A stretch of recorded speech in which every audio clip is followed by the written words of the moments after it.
नमस्कार दोस्तों, स्वागत है आपका हमारे चैनल लाइट एक्सप्लेन पर। यहाँ हम आपको लेकर चलेंगे उन कहानियों की दुनिया में। इससे पहले कि रेवती कुछ कह पाती, आकर्ष अभिजीत के सामने आया और बोला, मैं तुम्हारी चुनौती को स्वीकार कर सकता हूँ, लेकिन मेरी एक शर्त है। उद्धरण चिन्ह। आकर्ष। उद्धरण चिन्ह। रेवती को बहुत बुरा लग रहा था क्योंकि आकर्ष ने बिना उसकी सलाह लिए अभिजीत की चुनौती स्वीकार कर ली थी। अभिजीत ने बिना किसी देरी के तुरंत आकर्ष से पूछा, कैसी शर्त? जब तक आकर्ष उसकी चुनौती स्वीकार करने को तैयार था, वो भी उसकी किसी भी शर्त को मानने के लिए तैयार था। उसके पास अपने छोटे भाई का बदला लेने का ये सबसे अच्छा अवसर था, और वह यह अवसर कैसे जाने दे सकता था। मेरी शर्त बहुत साधारण है। आज से ठीक 1 महीने के बाद मैं तुमसे लड़ूंगा। यदि तुम्हें ये शर्त स्वीकार नहीं है या फिर डर लग रहा है तो कोई बात नहीं, तुम यहाँ से जा सकते हो। मैं सोचूंगा जैसे तुम मुझे चुनौती देने के लिए यहाँ कभी आए ही नहीं। उद्धरण चिन्ह। आकर्ष ने शांत स्वर में कहा, जैसे कि वो जानता हो कि अभिजीत उसकी शर्त जरूर स्वीकार करेगा। ठीक है, मैं तुम्हें 1 महीने का समय देता हूँ। मुझे आशा है कि तुम 1 महीने बाद मुझसे लड़ोगे, ना कि कहीं छुपने की कोशिश करोगे। अभिजीत ने एक शैतानी मुस्कान के साथ कहा। अमन और अभिजीत जब रेवती के घर से बाहर आए तो अमन ने अभिजीत से कहा, अभिजीत, आकर्ष ने तुम्हारी चुनौती स्वीकार करने के लिए 1 महीने का समय मांगा है। कहीं ऐसा तो नहीं कि उसे अपने जीतने पर पूरा भरोसा हो? मुझे लगता है कि तुम्हें उसकी शर्त नहीं माननी चाहिए थी। अभिजीत ने आत्मविश्वास से भरी आवाज में कहा, पिताजी, एक जुगनू कितनी भी कोशिश कर ले, वो कभी सूरज नहीं बन सकता। अभी वो शारीरिक मंडल के पहले स्तर में है। 1 महीना पूरा होने तक वो दूसरे स्तर में कदम भी नहीं रख पाएगा। फिर मुझे किस बात का डर? लेकिन अमन कुछ और भी कहना चाहता था, लेकिन अभिजीत ने उसे टोकते हुए कहा, पिताजी, क्या आप पतन पंच के कारण चिंतित हैं? ऐसा है तो आपको चिंता नहीं करनी चाहिए। अगर आकर्ष दूसरे स्तर में पहुंचने में कामयाब भी रहता है तो भी वो मेरा सामना नहीं कर पाएगा। क्या दूसरे स्तर और चौथे स्तर के बीच के अंतर को वो केवल पतन पंच के बल पर कम कर सकता है? शारीरिक मंडल के तीसरे और चौथे स्तर के बीच का अंतर काफी बड़ा था, लगभग 40 किलोग्राम का। यह अंतर बस दिखने में छोटा लगता था, पर वास्तव में इतनी ताकत उत्पन्न कर पाना बहुत मुश्किल था। जब तीसरे और चौथे स्तर का अंतर ही इतना बड़ा था, तो दूसरे और चौथे स्तर के बीच का अंतर कितना होगा? यही कारण था कि अभिजीत आकर्ष से डर नहीं रहा था। शायद मैं कुछ ज्यादा ही सोच रहा हूँ। अमन ने जब अपने बेटे अभिजीत की पूरी बात सुनी तो वह हल्का सा मुस्कुराया और सिर हिलाया। अपने बड़े बेटे पर उसे गर्व था। उसने कभी भी उसे निराश नहीं किया था। अमन और उसके बेटे के चले जाने के बाद आकर्ष ने अपनी मां रेवती की आंखों को देखा, जिनमें चिंता साफ झलक रही थी। मां, तुम चिंता मत करो, मुझे खुद पर पूरा विश्वास है, आकर्ष ने हल्का मुस्कुराते हुए कहा। जिस पर रेवती ने चिंतित होते हुए कहा, आकर्ष, ऐसा नहीं है कि मुझे तुम पर भरोसा नहीं है, पर तुम्हें भी हालात को समझना चाहिए। अभिजीत अपने भाई रवि जैसा कमजोर नहीं है।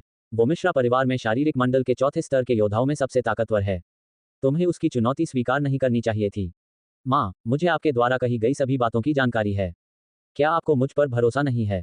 मैं पक्का जीतूंगा, ये मेरा वादा है आपसे, आकर्ष ने गंभीर होकर रेवती से कहा। आकर्ष, मुझे किसी की चुनौती से कोई फर्क नहीं पड़ता है। मुझे बस तुम्हारी चिंता है। मैं नहीं चाहती कि तुम पहले के जैसे घायल हो जाओ। ये कहते हुए रेवती की आंखें भर आई थीं। कुछ दिन पहले हुई घटना ने उसके दिल में एक छाप छोड़ दी थी। वो फिर से आकर्ष को दर्द में नहीं देख सकती थी। माँ, मैं वादा करता हूँ कि मैं आपको फिर कभी चिंतित नहीं करूंगा, आकर्ष ने माँ को आश्वासन दिया तो रेवती ने अपने आप को शांत करते हुए कहा, ठीक है, मुझे तुम पर भरोसा है। इस महीने के दौरान अगर तुम्हें कुछ भी चाहिए तो तुम मुझे बिना किसी संकोच के बताना।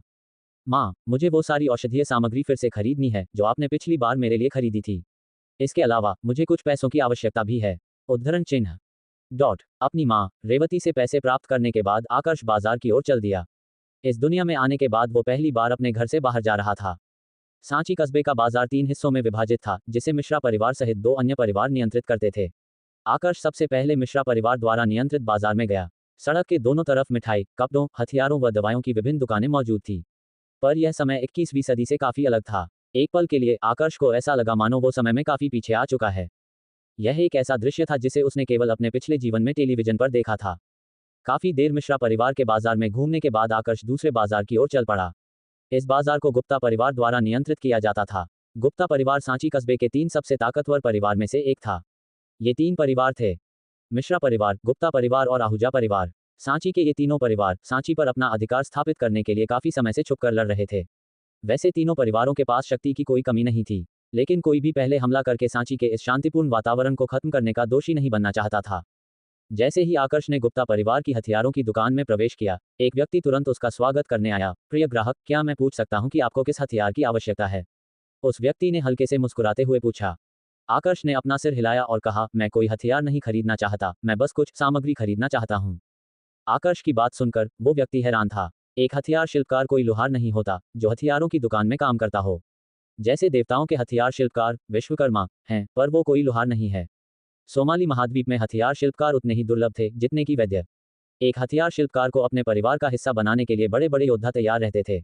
वो हथियार शिल्पकार को उनके परिवार का आयल तक बनाने में नहीं चूकते थे। लोहारों द्वारा बनाए गए हथियारों को केवल सामान्य हथियार माना जाता था, लेकिन हथियार शिल्पकारों द्वारा तैयार किए गए हथियारों में उसे प्रयोग करने वाले योद्धा की आत्मा बसती थी, जिससे उस हथियार को प्रयोग करने वाले योद्धा की शक्ति कई गुना बढ़ जाती थी। इस कारण ऐसे हथियारों को बहुत असाधारण माना जाता था। सांची कस्बे के तीनों परिवारों के पास एक 9वें स्तर का वैद्य था, पर किसी के भी पास एक हथियार शिल्पकार नहीं था। ये बात साबित करने के लिए काफी थी कि एक हथियार शिल्पकार कितना दुर्लभ था। प्रिय ग्राहक, क्या मैं पूछ सकता हूं कि आपको किन सामग्रियों की आवश्यकता है?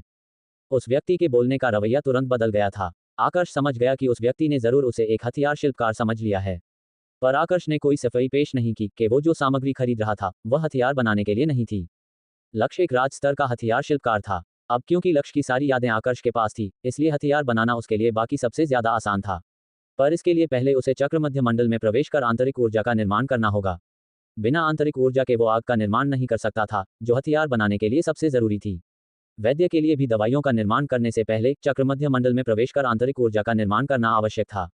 आकर्ष ने एक ही सांस में आवश्यक 9 प्रकार की सामग्रियों का नाम उस व्यक्ति को बता दिया।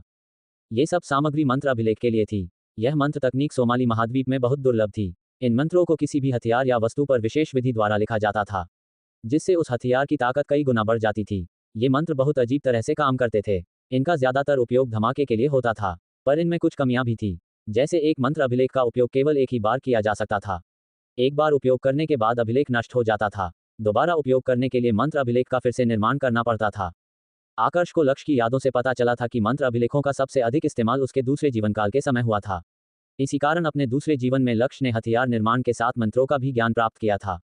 इस बात को अब 10,000 साल बीत चुके थे और समय के साथ हुए परिवर्तनों में मंत्र अभिलेख की यह तकनीक कहीं खो गई। मंत्रों का उपयोग करने वाले योद्धाओं को मंत्रकार कहा जाता था। जब मंत्र अभिलेख की तकनीक समय के साथ विलुप्त होने लगी, तो मंत्रकारों की मांग सोमाली महाद्वीप में हथियार शिल्पकारों व वैद्यों से भी ज्यादा हो गई। मंत्रकार इतने दुर्लभ हो गए कि उन्हें देखने मात्र से ही हर कोई अपने आप को सौभाग्यशाली मानता। ये 9 प्रकार की सामान्य सामग्री जो आकर्ष खरीदना चाहता था, उससे निम्न स्तर का मंत्र अभिलेख तैयार किया जा सकता था। प्रिय ग्राहक, आपके द्वारा खरीदी इन सामग्रियों की कुल लागत 7 चांदी के सिक्के हैं। आकर्ष ने बिना कोई देरी किए अपनी मां से प्राप्त पैसों में से 7 चांदी के सिक्के उस व्यक्ति को दे दिए। सम्मानपूर्वक आकर्ष को बाहर जाता देखने के बाद वो व्यक्ति तुरंत अपनी दुकान से निकला और गुप्ता परिवार के महल की ओर चल पड़ा। वो जल्दी से गुप्ता परिवार के कुलप्रमुख को उसकी दुकान पर आए हथियार शिल्पकार के बारे में बताना चाहता था। वो नहीं चाहता था कि मिश्रा या आहूजा परिवार उनसे पहले उस हथियार शिल्पकार यानी आकर्ष को अपने परिवार में शामिल कर ले। मुझे कहीं से और पैसों का इंतजाम करना होगा। माँ ने मुझे 20 चांदी के सिक्के दिए थे और मैं इतने कम समय में लगभग आधे सिक्कों का उपयोग कर चुका हूँ। उद्धरण चिन्ह। आकर्ष ने निराश होकर अपना सिर हिलाया और मिश्रा परिवार के महल की ओर चल पड़ा। बाजार से लौटते समय आकर्ष का ध्यान कुछ लोगों के समूह पर गया जो सड़क किनारे खड़े हुए थे। जिज्ञासा के कारण आकर्ष भीड़ की ओर चल पड़ा। जब वो भीड़ के पास पहुंचा तो उसका ध्यान एक लड़की पर गया जो भीड़ के सामने घुटनों के बल बैठी थी। उसके लंबे काले घने बालों ने उसके चेहरे को ढक रखा था। वो देखने पर लगभग आकर्ष की ही उम्र की लग रही थी। उसके सामने एक कागज पर बड़े बड़े अक्षरों में लिखा था, अगर कोई मेरी माँ के अंतिम संस्कार के लिए पैसे देता है तो मैं उस व्यक्ति की जीवन भर दासी बनकर रहूंगी। उद्धरण चिन्ह। आकर्ष ने कभी नहीं सोचा था कि वह एक ऐसे दृश्य को सच में देखेगा जिसे अभी तक उसने सिर्फ टेलीविजन पर देखा था। लक्ष्य की यादें मिलने के बाद आकर्ष की सोचने समझने की क्षमता एक नए स्तर पर पहुंच चुकी थी। वो उस लड़की को देखने मात्र से उसकी आभा और ऊर्जा का पता लगा पा रहा था। सुनो लड़की, तुम पहले अपना चेहरा मुझे क्यों नहीं दिखाती? अगर तुम सच में सुंदर हुई तो मैं तुम्हें अपनी दासी के रूप में स्वीकार कर लूंगा। एक मोटे से व्यक्ति ने वासना से भरी आवाज में उस लड़की से कहा। हाँ, अगर तुम अपना चेहरा नहीं दिखाओगी तो तुम्हें कोई भी नहीं खरीदेगा। एक अन्य व्यक्ति ने उकसाना जारी रखा। मैं केवल अपना सिर तभी उठाऊंगी जब आप में से कोई एक व्यक्ति मेरी माँ के अंतिम संस्कार के लिए पैसे देगा। उस लड़की ने बिना अपना चेहरा दिखाए वहां मौजूद लोगों से कहा। उसकी आवाज बहुत सुरीली और दृढ़ निश्चय से भरी थी। तुम्हारी आवाज तो ठीक है, लेकिन हमने अभी तक तुम्हारा चेहरा नहीं देखा है। क्या पता अगर तुम बदसूरत हुई तो? उस मोटे व्यक्ति के ज्यादा कुछ कहने से पहले ही आकर्ष ने उसे रोक दिया। वो उस मोटे व्यक्ति की वासना से भरी बातें अब और अधिक बर्दाश्त नहीं कर पा रहा था। आकर्ष अब उस लड़की के सामने गया और हल्के से कहा, मैं तुम्हें 10 चांदी के सिक्के दे सकता हूँ। अपनी माँ का ठीक से अंतिम संस्कार कर लेना। धन्यवाद। उस लड़की का शरीर कांप उठा। अपने कांपते हुए हाथों से उसने अपने चेहरे के सामने मौजूद बालों को हटाना शुरू किया। उसका चेहरा बहुत कोमल और सुंदर था। उसकी घुमावदार भौहों के नीचे दुख से भरी सुंदर स्पष्ट आंखों की एक जोड़ी थी, लेकिन उनमें मजबूत इच्छाशक्ति की भावना भी थी। सभी की तरह आकर्ष ने भी शुरू में यही मान लिया था कि वो लड़की शायद इसलिए अपना सिर उठाने के लिए मना कर रही है क्योंकि वह अच्छी नहीं दिखती होगी, लेकिन किसने सोचा था कि वो लड़की वास्तव में इतनी सुंदर होगी। वो अपने नाजुक शरीर के साथ जब बड़ी होगी तो निश्चित रूप से और भी ज्यादा सुंदर होगी, बिल्कुल किसी अप्सरा की तरह। लड़की का चेहरा देखने के बाद वहां मौजूद लोगों की आंखें वासना से भर उठी। इसने केवल 10 चांदी के सिक्के दिए हैं। मैं तुम्हें 20 सिक्के दूंगा। अब से तुम मेरी दासी हो। उस लड़की के चेहरे को देखने के बाद उस मोटे व्यक्ति की आंखें भी वासना से भर चुकी थी। उसने अपनी गलती सुधारते हुए तुरंत लड़की को लालच देने की कोशिश की। मैं तुम्हें 30 सिक्के दूंगा। एक अन्य व्यक्ति ने भी उस लड़की को लालच देते हुए कहा। मैं तुम्हें 50 सिक्के दूंगा। उद्धरण चिन्ह। मैं 60 सिक्के दूंगा। उद्धरण चिन्ह। आकर्ष ने गुस्से में उन सभी लोगों की ओर देखा जो लड़की को लालच दे रहे थे।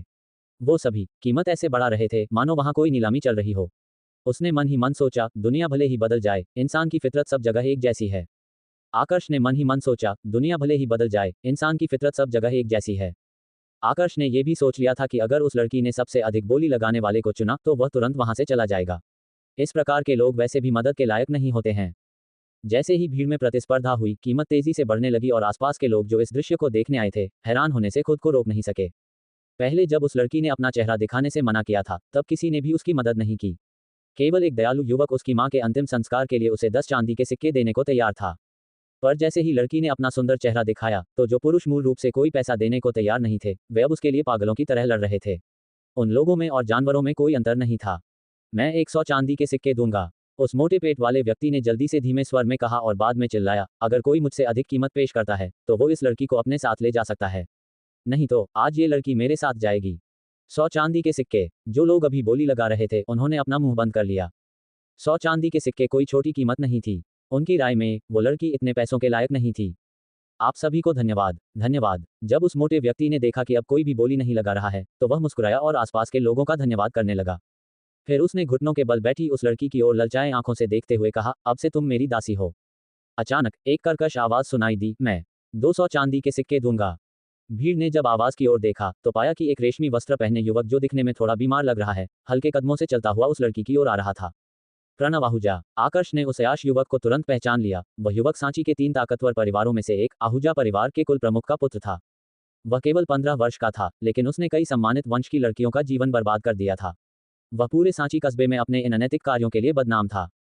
यदि वह आहूजा परिवार के कुल प्रमुख का पुत्र नहीं होता तो उसे बहुत पहले ही पीट पीट कर मार डाला गया होता। तुम्हारे जैसा घृणित व्यक्ति 200 सिक्के देने में सक्षम है। उस मोटे व्यक्ति ने प्रणव आहूजा को तिरस्कार भरी दृष्टि से देखते हुए कहा। उसने इस बात पर ध्यान नहीं दिया कि जब से प्रणव आहूजा वहां पर आया था, आसपास के अधिकांश लोगों के चेहरे पर डर के भाव दिखाई देने लगे थे। तुम सांची कस्बे से नहीं हो, यहाँ पर नए लगते हो, प्रणव आहूजा ने मोटे व्यक्ति की ओर देखते हुए भारी आवाज में कहा। हाँ, मैं बाहर से आया एक व्यापारी हूँ जिसने दुनिया का अनुभव किया है।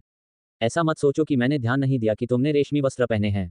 लेकिन क्या पता, शायद तुमने इन्हें कहीं से चुराया हो। जिस क्षण मैंने तुम्हारी कमजोर शक्ल देखी, मैं समझ गया कि तुम एक गरीब के अलावा और कुछ भी नहीं हो।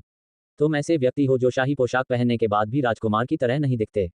मुझे डर है कि तुम 200 सिक्के तो दूर, 5 चांदी के सिक्के भी नहीं निकाल सकते। मोटे व्यक्ति ने प्रणव आहूजा को तिरस्कार पूर्वक देखते हुए कहा। हा हा हा हा हा हा। आकर्ष अपनी हंसी नहीं रोक सका। आसपास के लोगों के चेहरे भी हंसी दबाने की कोशिश में लाल हो गए थे। वो सब लोग प्रणव आहूजा से डरते थे और इसलिए जोर से हंसने की हिम्मत नहीं कर रहे थे। तुम निश्चित रूप से मरना चाहते हो। प्रणव आहूजा ने आकर्ष की ओर देखा, फिर उस मोटे व्यक्ति की ओर देखा और गहरी सांस ली। वो मोटा व्यक्ति अभी भी अचंभे में था, तभी प्रणव आहूजा अचानक चिल्लाया, तुम सब किसी काम के नहीं हो। मूर्खों की तरह वहां किस लिए खड़े हो? जल्दी करो और इस मोटू को पीट पीट कर मार डालो। क्या तुम लोग ये भी नहीं जानते कि मैं प्रणव आहूजा कौन हूँ? उद्धरण चिन्ह। जी मालिक। 3 मजबूत लड़के जो प्रणव आहूजा की उम्र के थे, भीड़ से बाहर निकले और उस मोटे व्यक्ति को घेर लिया। वो मोटा व्यक्ति पूरी तरह से स्तब्ध था। वो कुछ दिन पहले ही सांची कस्बे में आया था, पर उसने सांची कस्बे के सबसे प्रसिद्ध लोगों के बारे में सुना था और उनमें से एक आहूजा परिवार के कुल प्रमुख का बेटा प्रणव आहूजा था। प्रणव आहूजा सांची कस्बे का एक कुख्यात बदमाश था जो पुरुषों को धमकाने और महिलाओं को जबरन पकड़ने के लिए अपने परिवार की शक्ति का इस्तेमाल करता था। क्योंकि आहूजा परिवार सांची का एक शक्ति संपन्न परिवार था, इसलिए बहुत से लोग प्रणव आहूजा से लड़ने की हिम्मत नहीं करते थे। ओह, मुझे क्षमा करें, मैं अंधा हूँ जो आपको पहचान नहीं पाया। मुझे पता नहीं था कि आप ही आहूजा परिवार के कुल प्रमुख के बेटे हैं। कृपया मेरे अपराध को क्षमा करें। ये लड़की अब से आपकी दासी है। उस मोटे व्यक्ति के चेहरे का रंग उड़ चुका था। उसके माथे से ठंडा पसीना बह रहा था और उसका स्वर भी विनम्र और सम्मानजनक हो गया था। प्रणव आहूजा ने ठंडे स्वर में कहा, अब दया की भीख मांगने के लिए बहुत देर हो चुकी है। अब तुम्हें मरना ही पड़ेगा। मुझे क्षमा करें छोटे मालिक, मुझे क्षमा करें, मैं आज के बाद ऐसी गलती कभी नहीं करूंगा। तीनों हटे कटे युवकों ने उस मोटे व्यक्ति को पीटना शुरू कर दिया। वो उसे तब तक पीटते रहे जब तक कि वो अधमरा नहीं हुआ। भीड़ जानबूझकर कुछ कदम पीछे हट गई और दूर से देखने लगी। उन्हें डर था कि कहीं उस मोटे व्यक्ति की सज़ उन्हें भी न मिल जाए। वो मोटा व्यक्ति अभी भी दया की भीख मांग रहा था, लेकिन प्रणव आहूजा ऐसे व्यवहार कर रहा था मानो उसे मोटे व्यक्ति की आवाज़ सुनाई ही नहीं दे रही है। सुनो लड़की, मेरे साथ मेरे घर चलो। मैं तुम्हें 200 चांदी के सिक्के दूंगा और तुम्हारी माँ का अंतिम संस्कार भी करूंगा। अगर तुम मेरे साथ चलती हो तो मैं तुम्हें बहुत प्यार से रखूंगा और शायद अपनी पत्नी भी बना लूं। प्रणव ने घुटनों के बल बैठी लड़की को वासना भरी नजरों से देखा। उसने लड़की को पकड़ने के लिए अपना हाथ बढ़ाया। वो लड़की प्रणव को देखकर घबरा गई। उसने खड़े होने की कोशिश की, लेकिन बहुत देर तक घुटने टेकने के कारण उसके पैर कांपने लगे। छोटे मालिक, मुझे पहले ही 10 चांदी के सिक्के देकर खरीद लिया गया है। मैं इस जीवन में सिर्फ इनकी दासी हूँ। उस लड़की ने आकर्ष के पीछे छिपते हुए कांपती आवाज में कहा। 10 चांदी के सिक्के? क्या तुमने नहीं सुना कि मैं 200 चांदी के सिक्के दे रहा हूँ? प्रणव आहूजा ने गुस्सा होते हुए कहा। उसे ऐसा महसूस हो रहा था मानो उसके साथ धोखा हुआ है। मैंने कभी किसी से बोली लगाने के लिए नहीं कहा था। मैंने कहा था कि जो कोई भी मेरी माँ को दफनाने में सबसे पहले मेरी मदद करने को तैयार होगा, मैं उसकी दासी बनूंगी। उस लड़की ने अडिग आवाज में कहा। तुम ईमानदार हो, मुझे तुम्हारी यह आदत अच्छी लगी, लेकिन तुम अगर इस लड़के की दासी बनना भी चाहोगी तो भी ये तुम्हें अपनी दासी बनाने की हिम्मत नहीं करेगा। मैंने ठीक कहा ना लड़के? प्रणव ने आकर्ष को घूरते हुए कहा। उसकी आंखों में धूर्तता साफ देखी जा सकती थी। हालांकि आकर्ष ने प्रणव को पहचान लिया था, लेकिन प्रणव ने उसे नहीं पहचाना था। मालिक, मुझे बचाए! उद्धरण चिन्ह। उस लड़की ने आकर्ष की बांह पकड़ ली और घबराते हुए आकर्ष से कहा। उसके लिए आकर्ष ही उसका आखिरी सहारा था। उसने प्रणव के अनैतिक कार्यों के बारे में सुन रखा था। वो जानती थी कि अगर वो प्रणव के साथ गई तो उसका जीवन नर्क में बदल जाएगा। वो प्रणव की दासी बनने के बजाय मरना पसंद करेगी। चिंता मत करो, आकर्ष ने हल्के से उसके हाथ के पिछले हिस्से पर थपथपाया और हल्की मुस्कान के साथ उसे सांत्वना दी। उसकी मुस्कान उस लड़की के लिए कुछ ऐसी थी जैसे उसे एक नया जीवन मिल गया हो। उसकी मुस्कान देख उस लड़की की घबराहट कुछ कम हुई। छोटे मालिक, यह मोटा तो बेहोश हो गया है। उस मोटे व्यक्ति को तब तक पीटा गया था जब तक कि वह खून में लथपथ नहीं हो गया। अभी के लिए उसके बारे में भूल जाओ, यहाँ आओ और देखो। कोई मुझसे इस लड़की को छीनने की कोशिश कर रहा है, प्रणव ने मजाकिया मुस्कान के साथ आकर्ष की ओर देखते हुए कहा। छोटे मालिक, प्रणव से एक महिला को छीनने की हिम्मत किसमें है? प्रणव के तीनों साथियों ने आकर्ष को घूरते हुए कहा। अगर तुम मरना नहीं चाहते तो भाग जाओ यहाँ से, आकर्ष ने उन तीनों से कहा। उसकी आवाज बहुत भारी और अलग थी, मानो मौत के देवता खुद बोल रहे हों। जिसने भी आकर्ष की आवाज सुनी उसका दिल एक पल के लिए सहम गया। प्रणव और उसके तीनों साथी भी स्तब्ध थे। भीड़ में फुसफुसाहट हुई। ये लड़का कौन है? कहाँ से आया है? प्रणव ने एक शैतानी मुस्कान के साथ पूछा। क्या तुम जानते हो मैं कौन हूँ? उसे लग रहा था कि शायद आकर्ष उसकी पहचान से अभी परिचित नहीं है। भीड़ से बाहर निकलते हुए आकर्ष ने उस लड़की के कोमल और नाजुक हाथ को पकड़ा और कर्कश आवाज में प्रणव से कहा। आहूजा परिवार के अलावा तुम्हारे पास क्या है? जो कुछ भी तुम्हारे पास है वो तुम्हारे परिवार या पूर्वजों की देन है। तुम्हारे खुद का तुम्हारे पास क्या है? पुरुषों को धमकाने और महिलाओं को जबरन पकड़ने के लिए अपने परिवार की शक्ति पर आश्रित होने के अलावा तुम क्या कर सकते हो? मुझे सचमुच आश्चर्य होता है कि अगर किसी दिन आहूजा परिवार नहीं रहा तो तुम्हारा क्या होगा? प्रणव ने अत्यधिक क्रोध में चिल्लाते हुए अपने तीनों साथियों से कहा। इस लड़के को जान से मार दो। जी मालिक। आदेश मिलते ही तीनों नौकर आकर्ष की ओर दौड़े। तुम यही मेरा इंतजार करो, मैं बस अभी आया, आकर्ष ने हल्का सा मुस्कुराते हुए उस लड़की से कहा। आकर्ष को उन तीनों बदमाशों का जरा भी डर नहीं था। उसने पहले ही देख लिया था कि उन तीनों कमीनों में से सबसे ताकतवर केवल शारीरिक मंडल के दूसरे स्तर पर था, इसलिए उनसे उसे कोई खतरा नहीं था। आकर्ष ने सबसे पहले उन तीनों के हमले से अपना बचाव किया। उसने अपने शरीर को फुर्ती से चारों ओर घुमाते हुए अपने आप को थोड़ा पीछे की ओर झुकाया। उसका पूरा शरीर एक धनुष की तरह हो गया था, जो अपनी सीमा तक खींचा गया हो और छूटने की प्रतीक्षा कर रहा हो। पतन पंच। आकर्ष ने अपनी दाहिनी मुट्ठी को धनुष की प्रत्यंचा से छूटते तीर की तरह बाहर निकाला। उसके पूरे शरीर की ताकत उसकी मुट्ठी में केंद्रित थी। पतन पंच का पहला हमला उन तीनों में से एक की रीढ़ की हड्डी पर जा लगा। कच! उस व्यक्ति ने एक कठोर और तीव्र चीख निकाली और बुरी तरह घबरा गया। वो जमीन पर गिर पड़ा और बेहोश हो गया। ये दृश्य सुबह के उसी दृश्य जैसा था जब आकर्ष ने रवि को हराया था। अंतर केवल इतना था कि आकर्ष ने रवि को हराते समय दया दिखाई और केवल एक हाथ को अपन किया, पर इस बार उसने कोई भी दया नहीं दिखाई और अपने प्रतिद्वंद्वी की रीढ़ तोड़ दी। ये दृश्य देख अन्य दोनों कमीनों के चेहरे पीले पड़ गए। उन तीनों में जो सबसे ताकतवर था वो भी आकर्ष के एक मुक्के का सामना नहीं कर पाया। फिर वो दोनों भला आकर्ष का सामना कैसे करते? हालांकि जब आकर्ष की नज़र उन दोनों पर पड़ी तब उन्होंने ना चाहते हुए भी आकर्ष का सामना करने का फैसला किया। वो दोनों जान चुके थे कि चाहे वो आकर्ष पर हमला करें या ना करें, आकर्ष उन पर हमला जरूर करेगा। आकर्ष के लिए शारीरिक मंडल के दो प्रथम स्तर के योद्धाओं का सामना करना एक खेल खेलने जितना आसान था। एक कदम आगे बढ़ाते हुए उसने अपने हाथ ऊपर उठाए और ऊपर से नीचे की ओर प्रहार करने के लिए दोनों मुट्ठियां बाहर निकाली। उसके मुक्कों ने दोनों कमीनों के सिर पर प्रहार किया और उन्हें बेहोश कर दिया। आकर्ष ने अभी जिस पंच का प्रयोग किया था वो पतन पंच नहीं था। वो मुक्केबाजी की एक और चाल थी जिसे शक्ति पंच कहा जाता था। इधर आकर्ष का सामना करने के लिए अब सिर्फ प्रणव ही बचा था, क्योंकि उसके साथी तो पहले ही ढेर हो चुके थे। भले ही प्रणव आहूजा परिवार के कुल प्रमुख का बेटा था, लेकिन उसकी अयाशी जीवन शैली ने उसके शरीर की ताकत को खत्म कर दिया था, और वह केवल शारीरिक मंडल के पहले स्तर पर था। उसकी ताकत उसके 3 साथियों से भी कम थी। तुम मेरे पास मत आओ, मैं आहूजा परिवार के कुल प्रमुख का बेटा हूँ। अगर तुमने मुझे छूने की भी कोशिश की तो तुम्हारा पूरा परिवार मारा जाएगा। आकर्ष को अपनी ओर आते देख प्रणव का चेहरा पीला पड़ चुका था। आकर्ष ने ठंडे स्वर में हंसते हुए कहा, क्या तुम्हें सच में लगता है कि तुम आहूजा परिवार के कुल प्रमुख के बेटे कहलाने के योग्य हो? तुम खुद खतरे में हो और ऐसी स्थिति में भी तुम मुझे धमकी देने का साहस कर रहे हो। वह तेजी से 2 कदम आगे बढ़ा और प्रणव को एक लात मार दी। इसके बाद उसने उस लड़की का हाथ पकड़ा और वहां से चला गया। लगता है इस बार प्रणव की मुलाकात एक क्रूर व्यक्ति से हुई है। वह उस लड़के को सबक सिखाना चाहता था, पर उस लड़के ने उल्टा प्रणव को ही सबक सिखा दिया। मुझे आश्चर्य है कि वह लड़का कौन था। वह प्रणव और उसके साथियों की ही उम्र का लग रहा था, लेकिन उसकी ताकत उच्च थी। उसने आहूजा परिवार के कुल प्रमुख को पीटने का साहस किया है। वह निश्चित रूप से कोई सामान्य व्यक्ति नहीं है। भीड़ धीरे धीरे तितर बितर हो गई। उनकी चर्चाओं से साफ पता चल रहा था कि वो सब प्रणव के दुर्भाग्य पर कितने खुश थे। आकर्ष उस लड़की के पीछे पीछे उसके जर्जर कमरे में गया और उसकी मां के दफनाने पर कुछ चांदी के सिक्के खर्च किए। ये पैसे लो और कोई व्यवसाय करो। आकर्ष ने अपने बचे हुए चांदी के सिक्के उस लड़की को देते हुए कहा। मालिक, क्या मुझसे कोई गलती हुई है? क्या आप मुझे पसंद नहीं करते? उस लड़की का शरीर कांपने लगा। उसका चेहरा बेहद पीला पड़ गया था। अभी तक उसे लग रहा था कि शायद आकर्ष उसकी हमेशा रक्षा करेगा, पर अब उसकी सारी उम्मीदें टूट रही थीं। आकर्ष ने असहमति में अपना सिर हिलाया। तुम क्या सोच रही हो? तुमने केवल अपनी मां को दफनाने के लिए खुद को बेचने की कोशिश की, क्योंकि तुम्हारे पास कोई अन्य विकल्प नहीं था। मैंने तुम्हारी सहायता इसलिए की क्योंकि अगर मैं ऐसा नहीं करता तो वो सब लोग जो किसी जानवर से कम नहीं थे, तुम्हारे जीवन को नष्ट कर देते। शायद तुम्हें पछतावा करने का मौका भी नहीं मिलता। तुम्हें मेरी दासी बनने की कोई आवश्यकता नहीं है। शुरू से ही उसका इरादा उस लड़की को अपनी दासी बनाना नहीं था। वो खुद अपने पिछले जीवन में अनाथ था, इसलिए जानता था कि ये दुनिया उनके साथ कैसा व्यवहार करती है। मालिक, आप एक अच्छे इंसान हैं। कृपया मुझे अपने पीछे आने दीजिए। मां मर गई है और मेरा इस दुनिया में कोई नहीं बचा है। लड़की ने अपना हाथ बढ़ाया और आकर्ष की बांह पकड़ ली और मार्मिक स्वर में कहा। उस लड़की की आंखों में अपने लिए उम्मीद देखकर आकर्ष ने कुछ देर सोचा और फिर कहा, ठीक है, तुम मेरे साथ मेरे घर चल सकती हो। धन्यवाद मालिक। वो लड़की तुरंत किसी फूल की तरह मुस्कुरा दी। जब आकर्ष ने मिश्रा परिवार के महल को छोड़ा था तो वह अकेला था, लेकिन जब वह वापस लौटा तो उसके साथ एक और व्यक्ति था। वापस आते समय मिश्रा परिवार के कई शिष्यों को उस लड़की की सुंदरता ने मोह लिया था।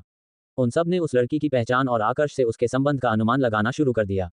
घर वापस आने के बाद आकर्ष सबसे पहले उस लड़की के साथ अपनी मां रेवती से मिलने गया।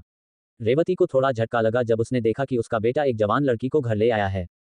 हालांकि उस लड़की के कपड़े काफी पुराने थे, लेकिन वो उसकी प्राकृतिक सुंदरता को छिपा नहीं पा रहे थे। वो खूबसूरत लड़की पहली नजर में ही रेवती को पसंद आ गई थी। यह मेरी मां है। आकर्ष ने उस लड़की से रेवती का परिचय कराया। मेरा नाम दिया है, आपसे मिलकर अच्छा लगा मालकिन। दिया ने रेवती को प्रणाम करते हुए कहा। रेवती से मिलकर उसका सुंदर चेहरा खिल उठा था, जिससे वह और भी ज्यादा सुंदर लग रही थी। रेवती में उसे अपनी मां की झलक दिखाई दे रही थी। रेवती ने फीकी मुस्कान के साथ आकर्ष की ओर देखते हुए पूछा, आकर्ष, ये सब क्या है? उसे उम्मीद नहीं थी कि उसका बेटा, जो अभी थोड़ी देर पहले ही घर से बाहर गया था, एक खूबसूरत जवान लड़की के साथ लौट आएगा। मां, आप जैसा समझ रही हैं वैसा कुछ भी नहीं है। आकर्ष ने जल्दी से अपनी मां को समझाते हुए कहा। उसने रेवती को पूरी कहानी सुनाई कि कैसे वह उस लड़की दिया से मिला। उसने कोई भी बात नहीं छिपाई, वह हिस्सा भी जहां उसने आहूजा परिवार के बेटे प्रणव आहूजा और उसके साथियों को सबक सिखाया था। क्या ये वही प्रणव आहूजा है जो पूरे सांची में बदनाम है? यदि तुमने उसे सबक सिखाया है तो कोई बात नहीं। अगर आहूजा परिवार यहां आकर परेशानी पैदा करने की कोशिश भी करता है तो भी मैं तुम्हारे साथ हूं। वो तुम्हें कुछ करना तो दूर, छू भी नहीं पाएंगे। तुमने कुछ गलत नहीं किया है। प्रणव जैसे लड़कों के साथ ऐसा ही करना चाहिए। रेवती ने शांत स्वर में कहा। अब उसने दिया की ओर देखा। उसकी आंखें मातृप्रेम से भरी हुई थी। दिया, क्योंकि तुम्हारे परिवार का कोई भी सदस्य अब इस संसार में नहीं है, इसलिए अब से तुम हमारे साथ रह सकती हो। वैसे भी मेरी दासी शादी करने कल ही अपने गांव चली गई, इसलिए तुम उसके कमरे में रह सकती हो। रेवती ने दिया की ओर स्नेहपूर्वक देखते हुए कहा, जिस पर दिया ने जल्दी से आभार व्यक्त किया। आपका धन्यवाद मालकिन। उसके गुलाबी चेहरे पर उत्साह से भरी एक मुस्कान आ गई थी। मेरे साथ चलो, मेरे पास तुम्हारे लिए कुछ कपड़े हैं, तुम चाहो तो उन्हें रख सकती हो। रेवती ने दिया का हाथ पकड़ा और उसके साथ अपने शयन कक्ष में चली गई। जब दिया रेवती के साथ शयन कक्ष से बाहर आई तो वह सफेद रंग के चमकीले और नए कपड़े पहन चुकी थी। रेवती ने उसे अच्छे से तैयार किया था, जैसे वो उसकी खुद की बेटी हो। उसके लंबे काले बाल अब बंधे हुए थे और उसके सुंदर चेहरे पर एक अलग और आकर्षक चमक थी, जिससे वह किसी खिले हुए कमल की तरह लग रही थी। उसकी भौहें, आंखें, सुंदर नाक और लाल होंठ, सब कुछ बहुत आकर्षक लग रहा था। उसकी कमर इतनी पतली थी कि उसे एक ही हाथ से पकड़ा जा सकता था। उसके कोमल हाथ, लंबे और पतले पैर, उसे देख ऐसा लग रहा था जैसे वो कोई अप्सरा है जो अभी अभी स्वर्ग से धरती पर उतरी है। दिया, तुम इन कपड़ों में बहुत सुंदर लग रही हो। रेवती ने दिया की प्रशंसा करते हुए कहा। दिया, ये मेरे बचपन के कपड़े हैं। मैं इन्हें कभी पहन नहीं पाई। अगर तुम्हें ये पसंद है तो तुम इन्हें रख सकती हो। आकर्ष, जो अभी भी शयनकक्ष के बाहर ही खड़ा था, दिया के इस नए रूप को देखने के बाद अपनी नजर उस पर से हटा नहीं पा रहा था। आकर्ष को देख रेवती ने हल्का मुस्कुराते हुए दिया से कहा, देखो, मैंने केवल तुम्हें थोड़ा सा तैयार किया है, पर किसी की नजर तुमसे हट ही नहीं पा रही है। लगता है कोई तुम्हें पसंद करने लगा है। अपनी माँ के शब्दों से आकर्ष को थोड़ी असहजता महसूस हुई और उसने अपनी नजरें दूसरी ओर कर ली। दिया की सुंदरता ने वास्तव में उसे मंत्रमुग्ध कर दिया था। अपने पिछले जीवन में आकर्ष कई महिलाओं से मिला था। वे महिलाएं सुंदर जरूर थीं, लेकिन उनमें दिया जैसी सरलता और विनम्रता का अभाव था। उनकी तुलना दिया से नहीं की जा सकती थी। मालकिन, मैं तो मात्र एक दासी हूँ, ऐसे सुंदर कपड़े पहनना मेरे लिए ठीक नहीं है। रेवती ने जो प्रशंसा के शब्द उसके लिए कहे थे, उन्हें सुनकर उसका पूरा चेहरा शर्म से लाल हो गया था। रेवती ने अपनी हंसी छुपाते हुए दिया से कहा, किसने कहा कि तुम एक दासी हो? अगर मैं तुम्हें अपनी दासी बनाना भी चाहूं, तो मुझे डर है कि कोई मुझे ऐसा करने नहीं देगा। आकर्ष अवाक रह गया। शुरू से अब तक उसने एक भी शब्द नहीं बोला था, फिर भी उसकी मां का निशाना बार बार वही बन रहा था। वही रेवती की बात सुनकर दिया का चेहरा और भी ज्यादा लाल हो गया था। हालांकि रेवती और आकर्ष ने दिया को दासी के रूप में स्वीकार नहीं किया था, लेकिन दिया अपने आप को उनकी दासी मान चुकी थी, इसलिए घर के काम में वो रेवती की मदद करने लगी। आकर्ष और रेवती ने उसे अपनी दासी ना बनाकर पहले ही उस पर बहुत बड़ा एहसान कर दिया था। अब रेवती ने उसे उनके घर में रहने की अनुमति भी दे दी थी। यदि वह उनके एहसान चुकाने के लिए कुछ नहीं करती, तो उसके दिल को शांति नहीं मिलती। दयालु, समझदार और बुद्धिमान होने के कारण दिया जल्द ही रेवती और आकर्ष के साथ घुल मिल गई और उनके छोटे से परिवार का हिस्सा बन गई। इधर आहूजा परिवार के महल में एक अधेड़ उम्र का आदमी महल के आंगन में खड़ा था और बार बार पास के शयन कक्ष की ओर देख रहा था। अचानक शयन कक्ष का दरवाजा खुला और अंदर से एक बूढ़ा आदमी निकला। आचार्य सूर्यकांत, मेरे बेटे की हालत अब कैसी है? अधेड़ उम्र के व्यक्ति ने बूढ़े आचार्य से पूछा तो आचार्य सूर्यकांत ने सिर हिलाते हुए आह भरी और कहा, श्रीकांत, जिस भी व्यक्ति ने तुम्हारे बेटे को मारा है, वह बेहद निर्दयी है। तुम्हारे बेटे की रीढ़ की हड्डी पूरी तरह से टूट गई है। 9वें स्तर की सुवर्णक्षति गोली लेने के बाद भी उसके ठीक होने के कोई संकेत नहीं है। मैं कुछ भी करने में असमर्थ हूँ, मुझे क्षमा करें। क्या? अधेड़ उम्र के व्यक्ति के चेहरे का रंग तुरंत उड़ गया। आचार्य सूर्यकांत, जो एक 9वें स्तर के वैद्य थे और उन्हें आमंत्रित करने के लिए उनके आहूजा परिवार ने एक मोटी रकम चुकाई थी, वो भी उसके बेटे का उपचार करने में असमर्थ थे। क्या इसका मतलब यह है कि उनका बेटा हमेशा के लिए अपंग हो गया है? वो जीवन भर बिस्तर पर ही पड़ा रहेगा।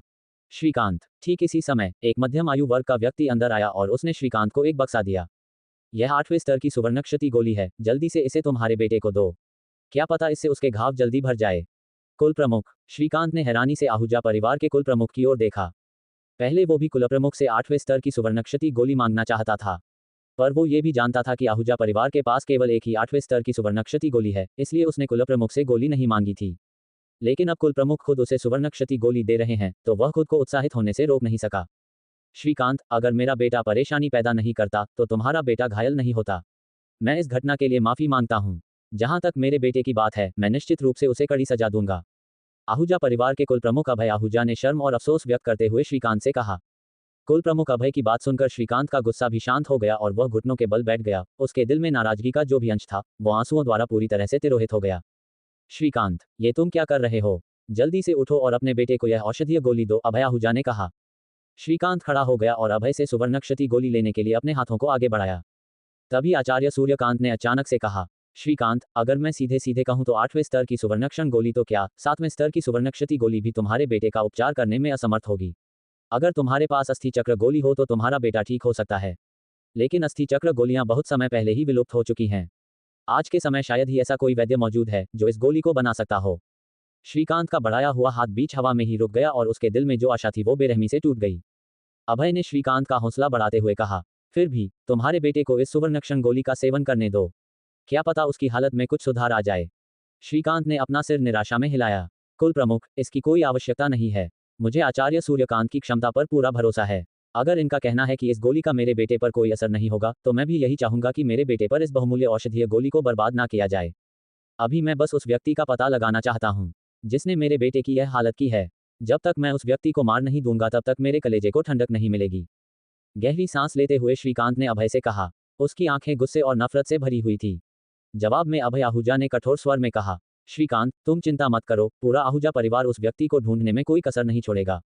धन्यवाद। के प्रमुख। वहीं दूसरी ओर मिश्रा परिवार के महल में सभी मिश्रा परिवार के सदस्यों को यह खबर मिल चुकी थी कि अगले महीने मिश्रा परिवार का प्रतिभाशाली योद्धा अभिजीत और 9वें एल्डर का बेटा आकर्ष अखाड़े में मुकाबला करने वाले हैं। यहां तक कि अमन को अभिजीत के जीतने पर इतना भरोसा था कि वो मिश्रा परिवार के कुल प्रमुख वर्धन सिंह और पहले एल्डर को भी निमंत्रण देकर आ गया था। वो चाहता था कि सभी उसके बेटे को जीतते हुए और आकर्ष को हारते हुए देखे। इस तरह उसे दोगुनी खुशी मिल रही थी। इस मुकाबले से न सिर्फ रवि का बदला पूरा हो रहा था, बल्कि वो भी रेवती से अपनी हार का बदला ले पा रहा था। इस खबर से मिश्रा परिवार के सभी सदस्यों में एक सनसनी फैल गई थी। जिस समय आकर्ष ने रवि को घायल किया था, मैं उसी समय समझ चुका था कि साथ में रमन और अभिजीत आकर्ष को इतनी आसानी से नहीं जाने देंगे। वो आकर्ष से इसका बदला लेंगे। और देखो, जैसा मैंने सोचा था वैसा ही हुआ। अभिजीत शारीरिक मंडल के चौथे स्तर का योद्धा है, पर अपने भाई के लिए वो आकर्ष से भी मुकाबला करने को तैयार है, जो कि शारीरिक मंडल के पहले स्तर का योद्धा है। इस कारण शायद सब अभिजीत का मजाक उड़ाएंगे, पर उसके लिए उसकी इज्जत से भी ज्यादा जरूरी उसका भाई है। उद्धरण चिन्ह। मुझे तो ये समझ नहीं आ रहा है कि आकर्ष ने अभिजीत की चुनौती स्वीकार क्यों की। उसे भी पता है कि वो अभिजीत से नहीं जीत सकता। कहीं ऐसा तो नहीं कि जब रवि ने पिछली बार उसे पीटा था तो उसके दिमाग में चोट लग गई हो। अभिजीत आसानी से आकर्ष को जाने नहीं देगा। वो भले ही उसे जान से ना मार पाए, पर उसे हमेशा के लिए अपन तो जरूर बना देगा। आकर्ष से किसी को भी उम्मीद नहीं थी। वैसे ये स्वाभाविक भी था, क्योंकि उन दोनों की ताकत का अंतर कुछ ऐसा था मानो एक शेर हो और दूसरा बकरा। उनमें से एक इतना प्रतिभाशाली था कि उसने 16 वर्ष की उम्र में ही शारीरिक मंडल के चौथे स्तर में प्रवेश कर लिया था, तो दूसरा इतना कमजोर कि अभी तक केवल शारीरिक मंडल के पहले स्तर में ही प्रवेश कर पाया था। हालांकि आकर्ष का पतन पंच दूसरे स्तर के योद्धा रवि को हराने में सफल हो गया था, पर अभिजीत की बात अलग थी। रवि और अभिजीत भाई जरूर थे, लेकिन उन दोनों की ताकत समान स्तर पर नहीं थी। सभी आकर्ष और अभिजीत के मुकाबले के बारे में बातें कर रहे थे, पर उनकी बातों का मुख्य विषय आकर्ष इस समय गायब था। आखिरकार अपने दाहिने हाथ की मध्य उंगली पर मौजूद अंगूठी को देखते हुए आकर्ष के चेहरे पर मुस्कान आ गई। लक्ष्य की यादों की मदद से उसने इस अंगूठी का निर्माण किया था, जो कि शिलालेख तकनीक पर आधारित थी। अभिजीत, अब तुम बस हमारे मुकाबले का इंतजार करो। जब समय आएगा तब मैं तुम्हें एक ऐसा उपहार दूंगा जिसे तुम जिंदगी भर नहीं भूल पाओगे। आकर्ष के चेहरे पर एक शैतानी मुस्कुराहट आ चुकी थी। मालिक, आपका नहाने का पानी तैयार है, दिया ने शयन कक्ष में आकर आकर्ष से कहा। आकर्ष ने अपना हाथ आगे बढ़ाया और दिया के माथे से पसीना पोंछते हुए कहा, दिया, तुम थक गई होगी, जाओ थोड़ा आराम कर लो। आकर्ष के चेहरे से वो शैतानी भाव अब गायब हो चुके थे। उसने हल्का मुस्कुराते हुए दिया से कहा, दिया, अब से तुम्हें ये सब काम करने की कोई जरूरत नहीं है। मैं अपने सारे काम खुद कर सकता हूँ। वैसे भी तुम मेरी दासी नहीं हो। मालिक, आप मेरी चिंता ना करें। आपके दिए उस दिव्य जल से नहाने के बाद मेरा शरीर पहले से ज्यादा मजबूत हो चुका है। मैं ये सब काम आसानी से कर सकती हूँ। दिया ने अपने छोटे हाथों को आकर्ष की ओर करते हुए कहा। आकर्ष को अपने लिए फिक्र करता देख उसे एक अलग ही खुशी मिल रही थी। आकर्ष ने दिया के हाथों को पकड़ते हुए कहा, लगता है हमारी दिया जल्दी ही योद्धा बन पाएगी। उस दिव्य जल ने तुम्हारे शरीर को पहले से ज्यादा मजबूत और फुर्तीला बना दिया है। तुम्हें बस थोड़ा युद्ध कला के बारे में जानने की जरूरत है और तुम एक योद्धा बन पाओगी।